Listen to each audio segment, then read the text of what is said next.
and for more than 100 years, this photograph rested in an archive at the University of Alabama, labeled simply as Three Sisters, Montgomery County, around 1898. Historians had looked at it, stored it, and digitized it. No one really gave it much attention. It seemed ordinary. Just another portrait of a family trying to survive the harsh realities of the Jim Crow South. Nothing about it suggested any mystery. Nothing hinted at something impossible until Dr. Patricia Hayes zoomed in. Dr. Hayes, a medical historian at Vanderbilt University, had spent 3 years digitizing photographs of black families from the post-Reconstruction era. She had processed thousands of images, recording faces, clothing, and locations.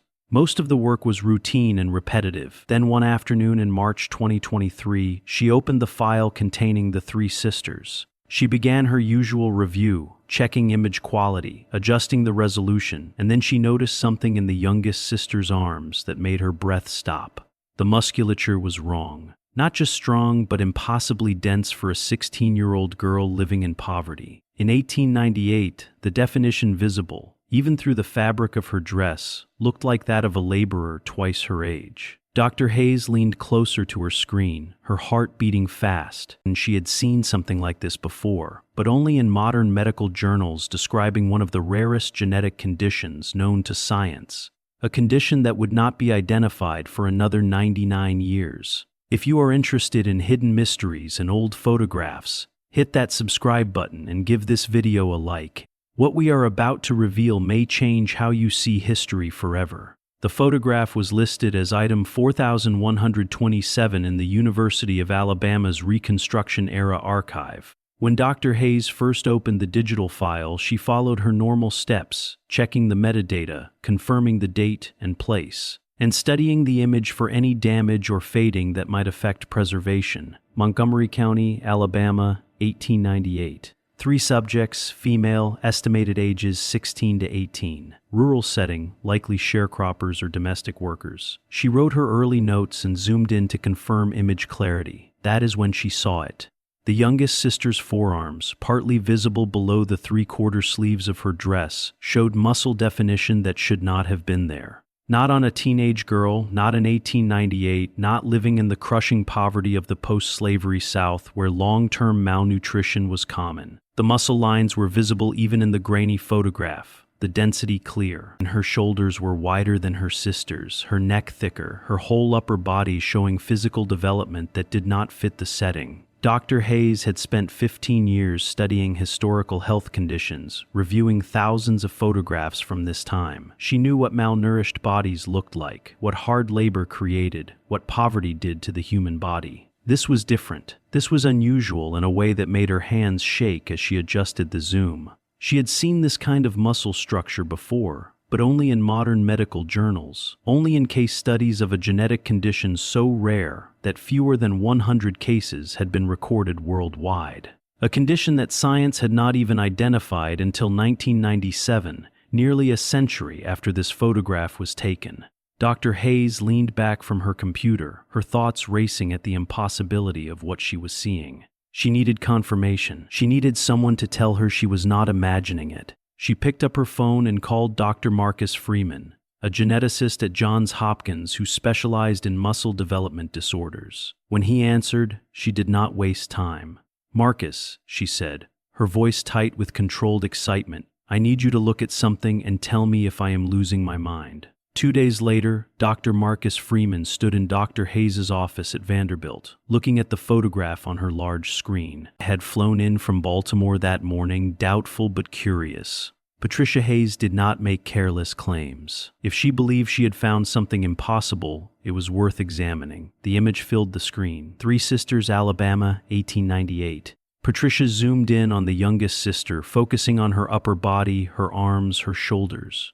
The evidence was there, clear even with the limits of 19th century photography. Marcus leaned closer, adjusting his glasses, his trained eyes studying what he saw. Myostatin-related muscle hypertrophy, a genetic condition caused by changes in the MSTN gene that controls muscle growth. In normal development, myostatin acts like a brake on muscle tissue, stopping too much growth. When that gene changes, the brake fails.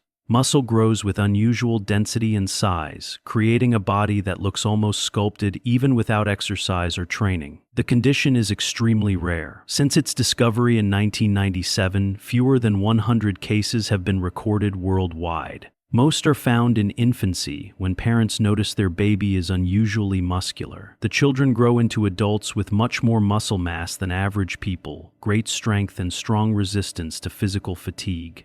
Marcus studied the youngest sister's shoulder muscles, visible even through her dress, and her forearms showed lines that would normally require years of hard labor in someone without the condition. But this was more than labor. This was genetic structure written into her DNA, present in every muscle fiber.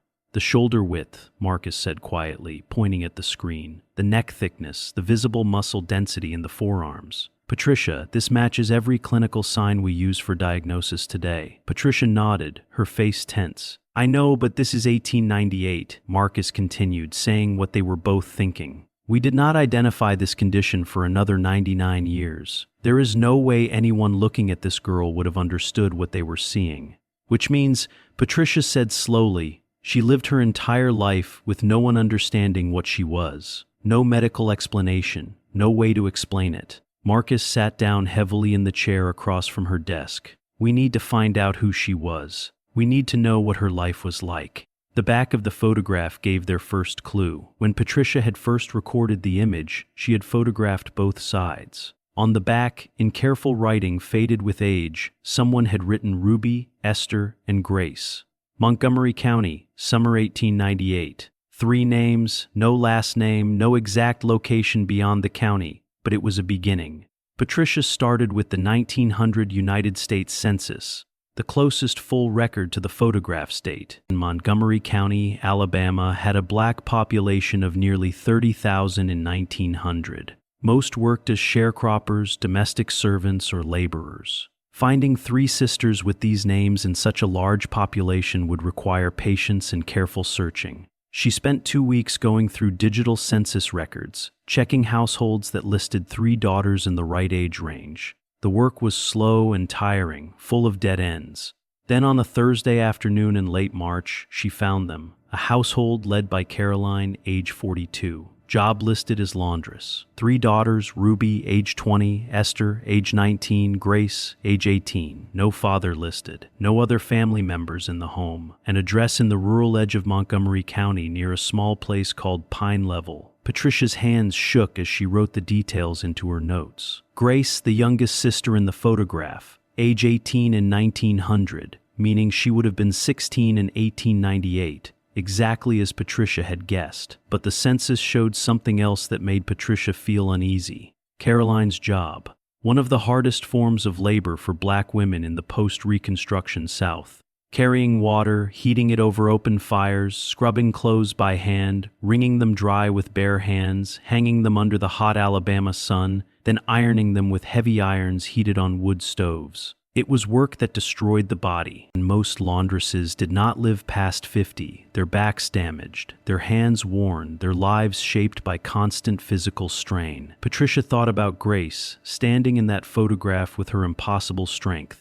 In a family surviving on a laundress's income, a daughter who could lift more than others, who could work longer without tiring, who never seemed to weaken, such a daughter would have been valuable. Such a daughter would also have been used heavily. Marcus began studying the medical side while Patricia continued searching historical records. They needed to understand not only what Grace's condition was, but what it meant for her in 1898 Alabama. Montgomery County in the late 19th century was a place of strict social order and harsh reality. Black families lived under the weight of Jim Crow laws, unfair labor systems, and the constant risk of violence. For black women, life was even more limited.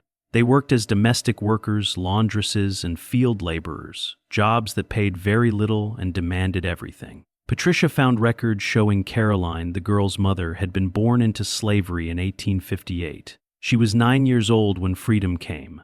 After the Civil War, she worked as a domestic servant in Montgomery before moving to a rural area where she could take laundry from white families while raising her daughters alone. And records showed no husband, no father listed for the girls.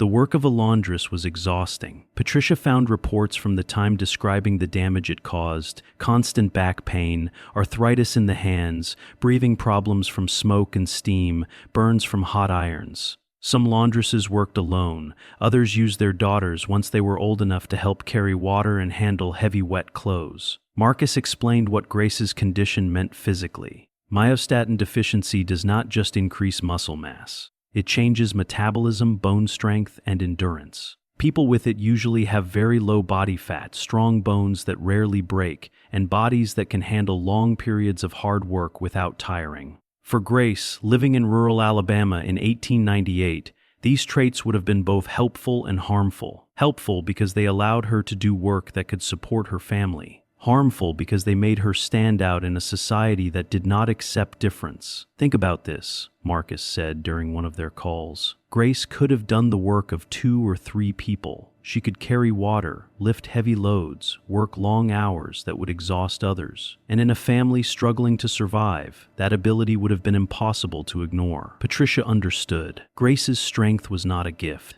It was a duty. And Patricia's major discovery came from an unexpected place: the diary of a plantation owner's daughter, kept in the Montgomery County Historical Society. The diary, covering 1899 to 1902, included mentions of local black families, including Caroline the laundress and her daughters. The first mention was short, dated February 1900. "Mother sent me to the laundry cottage to collect father's shirts. The youngest girl was there, Grace. I believe she was carrying water from the well with such ease that I could hardly believe it. 2 full buckets that would have strained our strongest worker, yet she moved as if they weighed nothing." Patricia photographed the page with shaking hands. This was real evidence, a written record from someone who had seen Grace in person. But another entry, dated July 1901, affected Patricia deeply. "Grace brought the washing today, carrying a basket so heavy that Thomas, our servant, struggled to lift it from the wagon. Yet she had carried it herself from the cottage nearly a mile away. I asked how she managed such weight. She only smiled and said she had always been strong. Mother later said there is something unnatural about the girl's strength. I admit I find it unsettling." The word unnatural stood out on the aged page. In 1901, in rural Alabama, a black girl with such strength would have been seen with suspicion, maybe even fear. And way to understand what Grace was. No medical explanation that could make sense to the people around her. Patricia discovered more references in local records. A ledger from a Montgomery County cotton gin showed that in 1902, a worker named Grace had been employed during the harvest season. Next to her name, someone had written exceptional output, equal to 2 field hands, retained for a longer season. Marcus reviewed the evidence with growing concern. "They were using her," he said quietly. "They saw what she could do, and they took every bit of work they could get." Patricia nodded. The pattern was clear. Grace's strength had been noticed, written about, and used, but never understood, never supported, never valued as anything more than a capacity for labor that could be drained completely. The more evidence Patricia and Marcus uncovered, the clearer the picture became. Grace's strength had made her useful, but it had also set her apart. In a world where black women were already pushed aside, being physically different added another layer of isolation. Patricia found a hospital admission record from 1904 at a charity clinic in Montgomery. The handwriting was barely readable. The paper was water-stained, but the content was clear. Patient Grace, age 22, admitted for treatment of severe cuts to both hands sustained while operating laundry equipment. Patient reports working long hours to support family. Physical examination reveals extraordinary muscle development in arms, shoulders, and back. Musculature appears almost masculine in density and form. No signs of disease. Cause unknown. Marcus examined a photograph of the admission record. The doctor had no way of understanding what he was seeing, he said. He notes the musculature is unusual, but cannot explain it. This was 1904. Genetics hardly existed as a science. The idea of genetic mutations affecting muscle development would not be explained for another 90 years. But what struck Patricia was the injury itself. Grace's hands had been badly cut while operating laundry equipment, not because she was careless, but likely because she was using force beyond what the equipment was built to handle. Her strength had damaged the machine, and the machine had harmed her in return. Patricia found more evidence in county records. In 1906, Grace was listed as a worker at a lumber mill outside Montgomery. The note in the employment ledger read, "Grace, exceptional strength, capable of handling logs that require 2 men, paid standard wage." Capable of doing the work of 2 men, Marcus observed, but paid the wage of 1 woman. And in 1906 Alabama, that woman's wage would have been only a small part of what a man earned. Patricia discovered that Grace had married in 1908, and the marriage certificate listed her husband as Samuel, a sharecropper. But the 1910 census showed something that made Patricia pause. The household listed Grace and Samuel, but no children. The note under children born was 0. The note under children living was also 0. Marcus noted the meaning right away. Myostatin deficiency can sometimes affect fertility. Not always, but in some recorded cases. Yes, if Grace was unable to have children, that would have been another way she was different.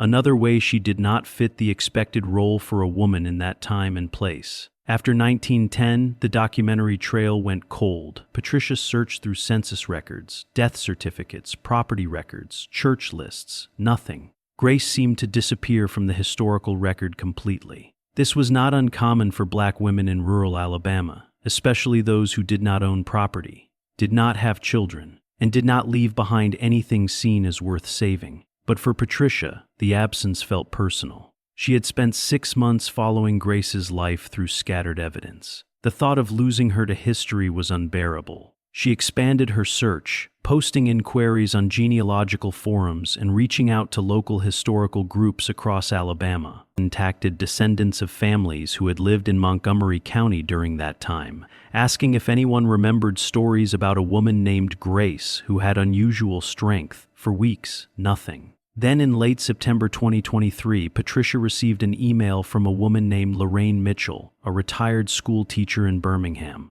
The subject line read, "I think my grandmother knew Grace." Patricia's hands shook as she opened the message. Lorraine explained that her grandmother, Beatrice, had grown up in Pine Level in the early 1900s. Beatrice had died in 1989 at age 94, but she had often shared stories about her childhood, including memories of a woman who lived near her family. "My grandmother used to talk about a woman named Grace who could do things no one else could do," Lorraine wrote. She said Grace could lift a wagon wheel by herself, that she worked in the fields alongside men and never seemed to get tired. But grandmother also said Grace was lonely. People were afraid of her strength or jealous of it, or both. Grandmother said Grace was kind, but kept to herself. She died young, grandmother thought, maybe in her early 40s, just worn out despite all that strength. Patricia read the email 3 times, her vision blurred with tears. Worn out despite all that strength. It was the perfect heartbreaking summary of Grace's life, contacted Lorraine immediately. And over the following weeks they worked together to piece together what Beatrice had remembered. Grace had continued working through the 1910s and 1920s, always in hard labor, always pushing her body beyond what seemed humanly possible. She had remained married to Samuel until his death in 1928.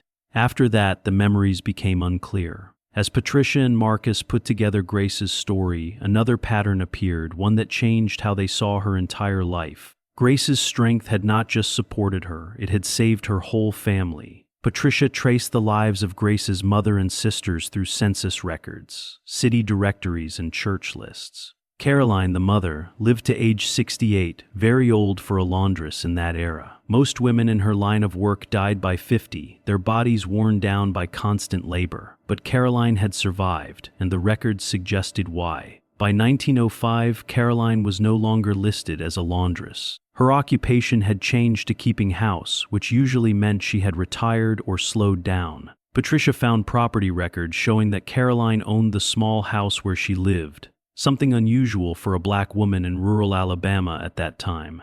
Someone had helped her buy that house. Someone had given her the financial support that allowed her to stop damaging her body with laundry work. And Grace's sisters had both married by 1905. Ruby married a carpenter and had 5 children.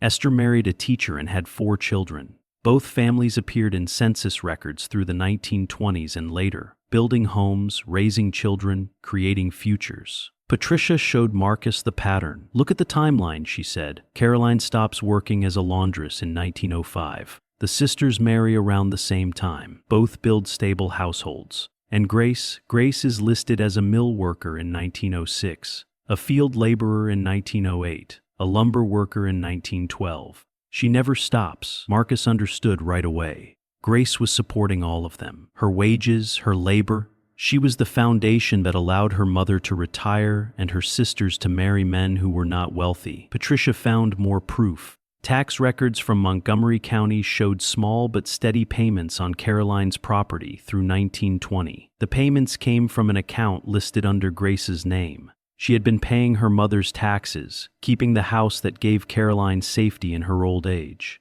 She carried them, Patricia said softly, looking at the photograph again. 3 sisters standing together in 1898. Ruby and Esther standing tall because Grace, the youngest, had carried them through her whole life. She carried them, and they survived because of her. Dr. Hayes and Dr. Freeman published their findings in the Journal of Medical Genetics in late 2023.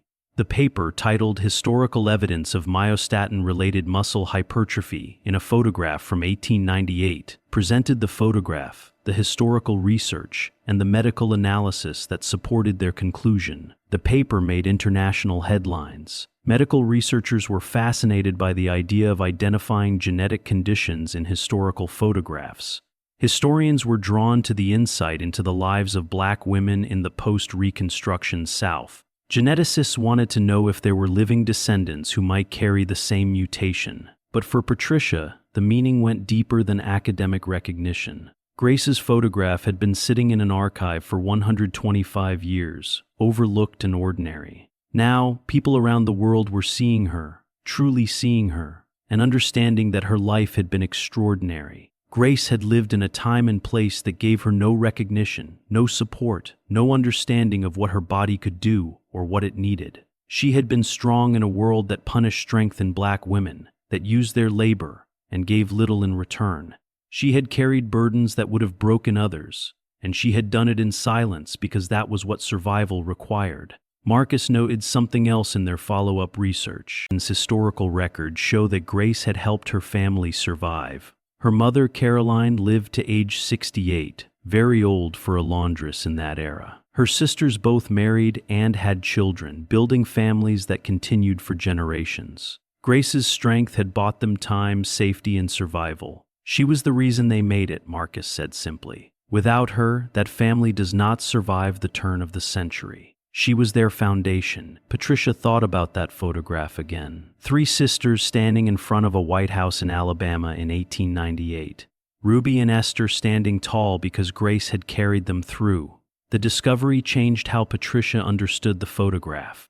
It was not just 3 sisters posing for a portrait. It was a record of sacrifice, of extraordinary strength used not for personal gain, but for family survival. It was a reminder of a young woman who carried the weight of an entire family on shoulders that were built to bear impossible loads. And it was proof that sometimes the most remarkable stories hide in plain sight, waiting for someone to look closely enough to see them. The photograph of Ruby, Esther, and Grace now sits in the Smithsonian's National Museum of African American History and Culture, displayed as part of an exhibition on Black family life in the post-Reconstruction South. But its label tells a different story than most archival photographs. It explains myostatin deficiency, describes Grace's likely experience, and honors her as one of the earliest documented cases of a genetic condition that science would not identify for another century. Lorraine, the school teacher whose grandmother had known Grace, visited the exhibition in early 2024.